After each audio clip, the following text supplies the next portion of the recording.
Hey there guys, it's me, Kitsune, and welcome back to the channel. So today we are doing the Payton house from RoseGate Links. Oh boy. Okay, so anyways though, I basically recreated a Minecraft building in The Sims 4, and it actually looks pretty good. I think I did a pretty good job on replicating the house. And so basically, yeah, be on the gallery. It's CC free, so there is no CC to worry about. And you guys may have to hit the advanced option anyways, because I know sometimes the gallery can be a little bit finicky. So I let you guys vote, and you guys voted. I gave you guys two options: either my college stories, or I can tell you guys about what I dislocated my knee. And I'm actually kind of glad with the outcome, because after I posted that poll, I realized, oh crap, I can't tell you guys about my college stories, because a lot of like the really good ones happen where confidentiality is in play. So I can't tell you guys my college stories because there's confidentiality, and you know I can't break that. So I can't tell you guys any of those stories, which is unfortunate, but that's just the reality of it all. So I couldn't tell you guys any college stories. So I'm really happy that the dislocation story kind of became the topic of interest. And so yeah, anyways, so basically it was in November. I was back from college to do my practicum. So basically my college is my program at college is actually accelerated. So like we kind of cram everything into a course of 11 weeks, and while everyone is still in class, we go out and do our practicums until our last day is like the day everyone is out for the semester for Christmas break. So basically we're still in school somewhat until like everyone else is out of school, but we're just not in classes. Because we're at practicum, so we're doing our on the field learning. So anyways though, what happened is that this was probably maybe 3 days into my practicum. It was a Wednesday, and on Wednesdays my little siblings do a paper route. So basically I was asked to come downstairs to help out, because Wednesdays are an absolute gong show. I did the same route when I was growing up. It was a complete gong show, because like I did dance and all this stuff. So basically dance class was just kind of like, it kind of made everything all wonky. So basically, yeah, it was a complete gong. It is a complete gong show on Wednesday nights, and that clearly has not changed. Anyways, though, I was asked to come out and I was asked to come and help out with the papers and rolling them, and so of course I agreed, because you know papers are a little bit of a mess most of the time, and so I come downstairs and I start rolling papers. And what happened next was that, I'm assuming what happened, my knee was twisted funny. So basically, what we think what happened is that the floor was covered in the floor was just covered in papers.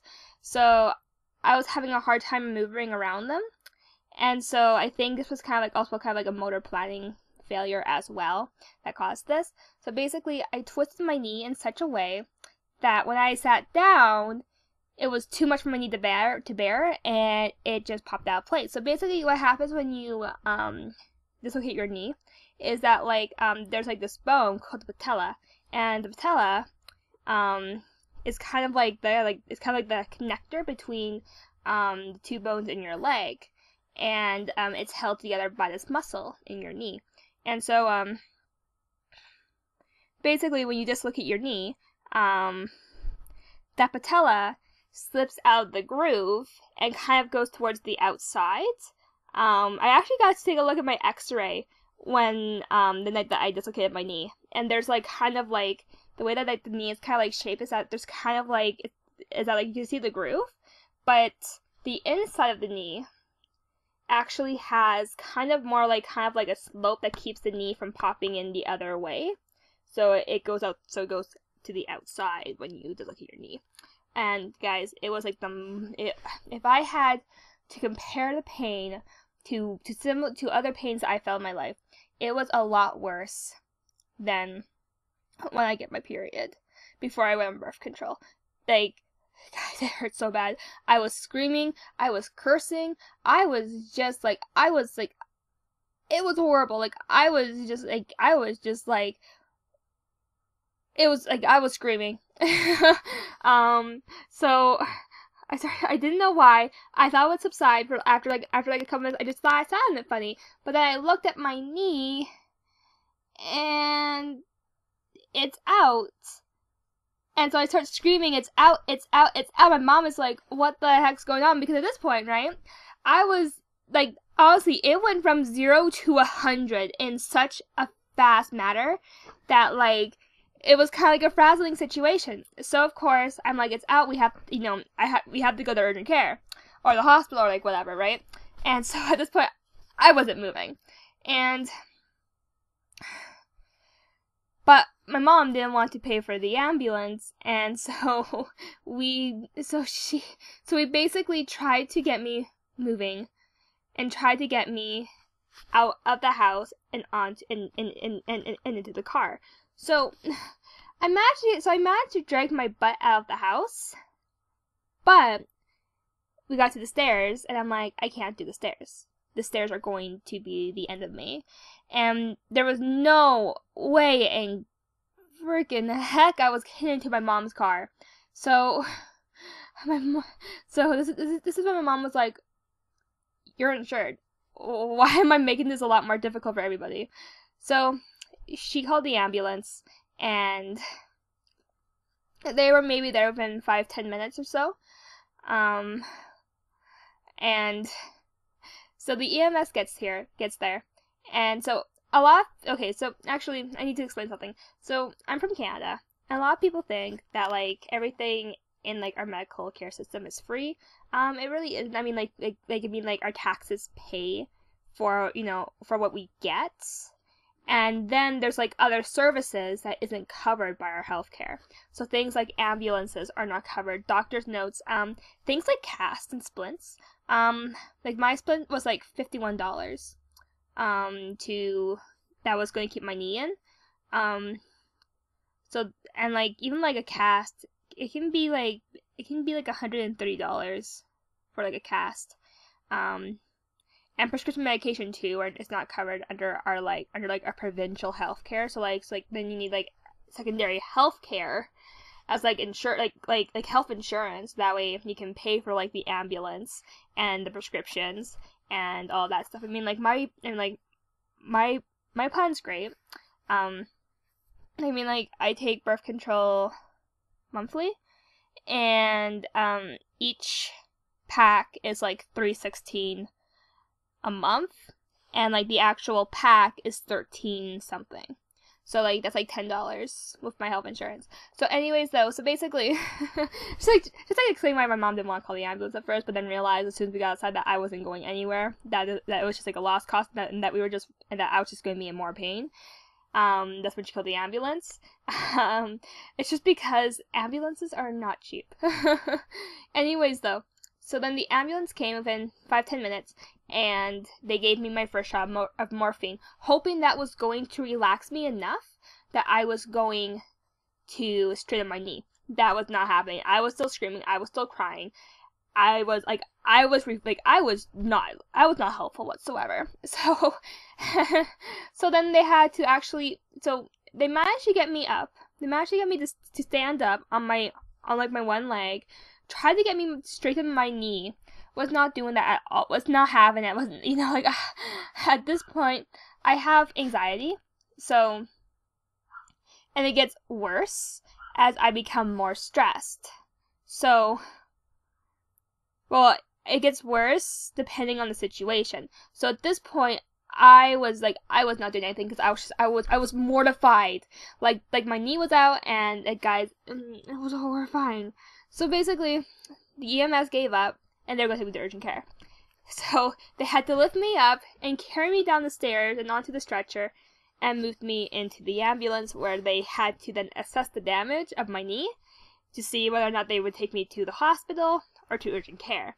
Because where I live in, like, a city. It's kind of like a small city that's like grown so much since like we moved here, and so they had to actually cut off they actually had to cut my pants, which these pants were not even like 3 months old. Like they were brand new $70 pants. I was not I was not a happy camper because I had to destroy $70 jeans so that they can see my knee.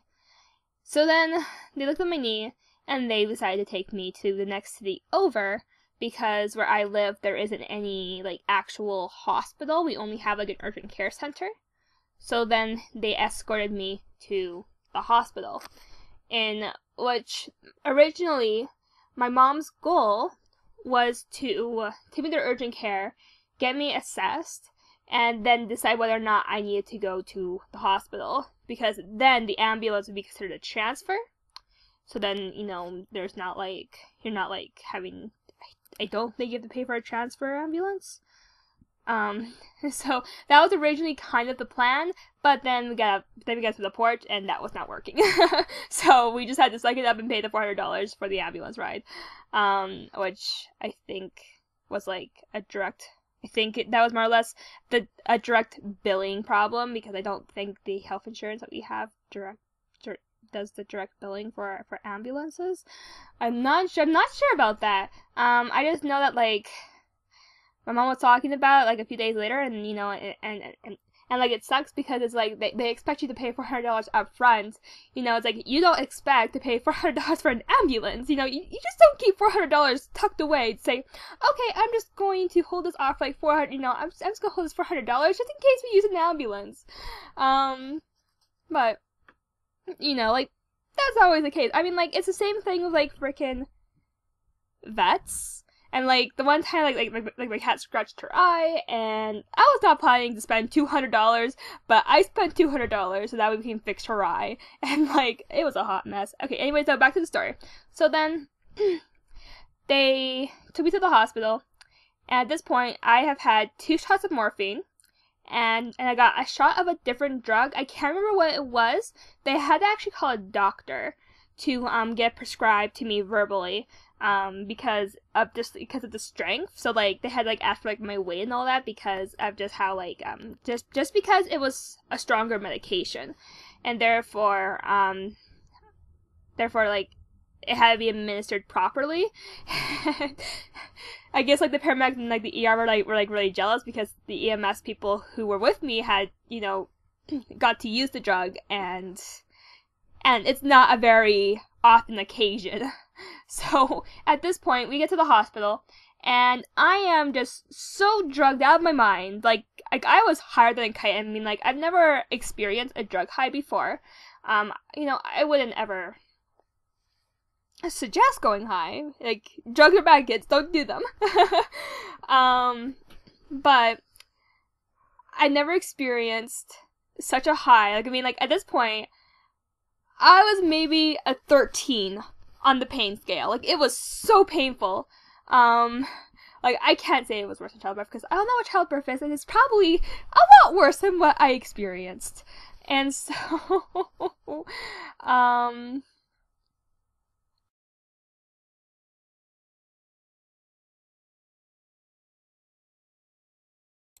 alright, sorry about that there, guys. I'm already like 14 minutes into this video, and I'm not stopping now.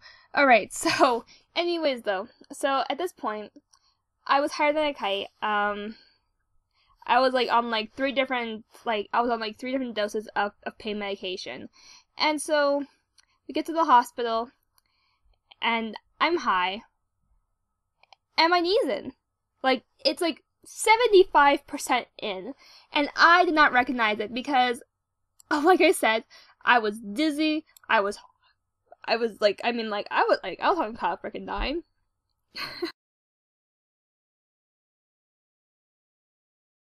But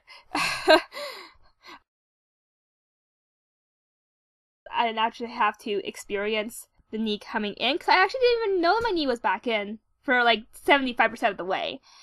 So then they're like, oh, your knee's back in. And I'm like, are you kidding me? So we're now at the hospital, and my knee's back in 75% of the way. Well, my knee's back in. But of course, so we still wanted to get like checked out by like the doctors to make sure there wasn't like any like other damage in my knee. Because like when you do damage, you can do like things to like your muscle and your knee. Well, into like the bones in like your body to like, because like you can do like some chipping to your bone in your knee when you dislocate your kneecap. So they wanted to make sure that like the trauma, the physical trauma, wasn't severe. It's basically what they were trying to do. So they moved me into the ER, and I got doctors to look at my knee. And at this point now, they were going to send me in for an X-ray. So we're waiting for like the radiology lab to be ready for us to come get a look at my knee. And I had one last spasm. And once again, I start cursing, I start screaming, and I feel this pop. Like, I feel this pop.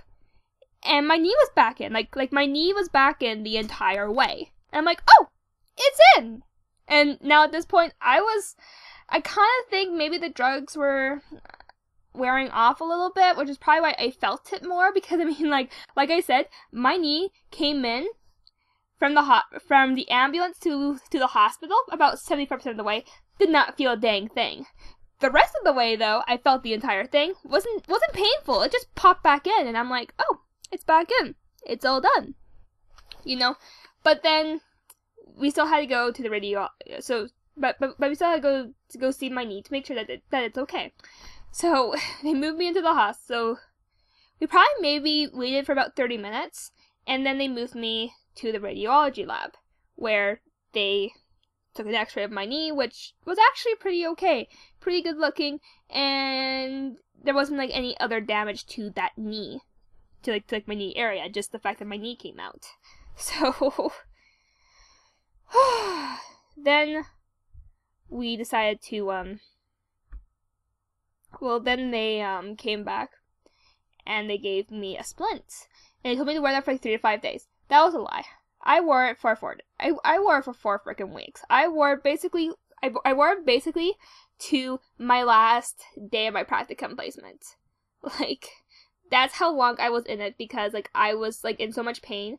And even now, 2 months later, I experience so much anxiety when I'm like walking, and when I am like just like doing like normal things.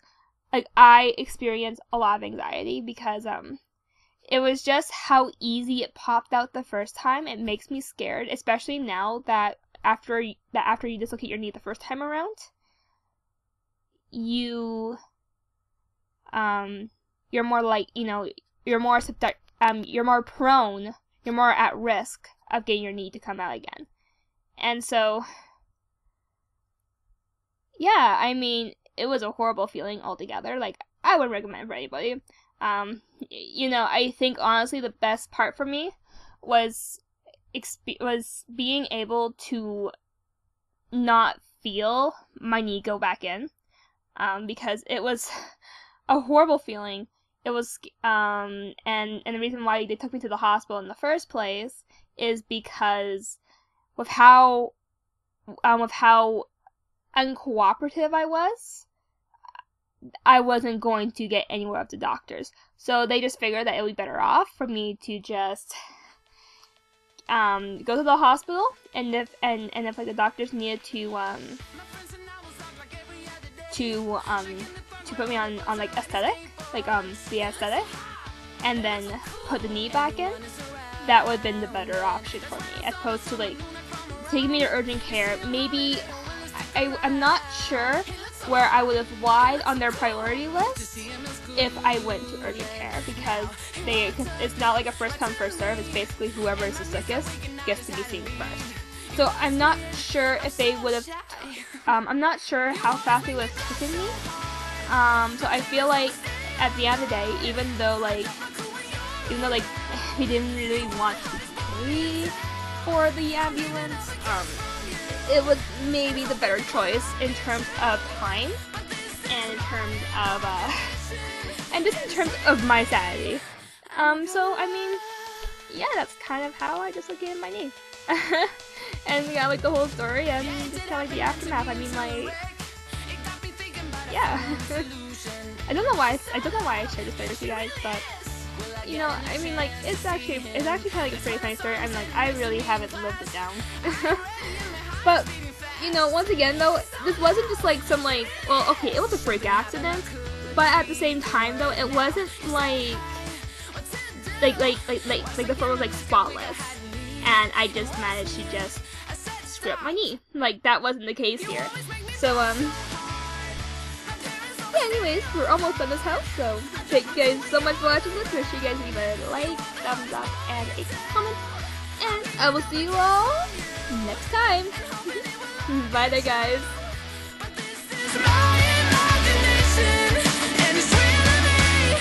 I'm a girl in love.